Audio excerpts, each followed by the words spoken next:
நெய்லாம் வாசனை போயிடுச்சு கேட்குறாரு. ஒன்றும் செய்யறதுக்கு இல்லை, வெளியில் இருக்கிறாரு. நெய் வாசனை கேட்குறாரு. எல்லாம் செஞ்சுட்டு பார்க்கலாம். இந்த சேனல் பக்கம் லைக் பண்ணுங்க, கமெண்ட் பண்ணுங்க, ஷேர் பண்ணுங்க. புதுசாக பார்க்குறாலும் ஒரே ஒரு சப்ஸ்கிரைப் பண்ணுங்க. நிறைய வீடியோ பார்க்குறீங்க, நிறைய பேர் பார்க்குறீங்க, ரொம்ப சந்தோஷம். பார்க்குறாங்களோ ஒரே ஒரு லைக் பண்ணி விடுங்க.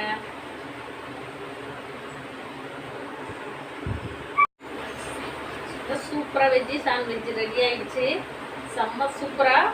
வாங்க நீங்களும் இது மாதிரி செஞ்சு குழந்தைங்களுக்கு கொடுங்க. ஸ்கூல் விட்டு வந்தக்குள்ள சாயந்தரம் டைமில் இந்த மாதிரியெல்லாம் கொடுங்க. நாமளும் ஒவ்வொன்றும் சாப்பிட்லாம். பாருங்கள், இது முழு ப்ரெட்டு. இது வந்து கட் பண்ணிக்கணும். ஆஃப் கட் பண்ணியாச்சு. செம்ம சூப்பராக இருக்குல்ல, சாப்பிட்லாம் போல் இருக்குது பார்க்கலையே. வாங்க, ஹெல்த்தியான சத்து, சூப்பராக சாப்பிட்லாம். இது ஒரு சண்டே ஸ்பெஷல்.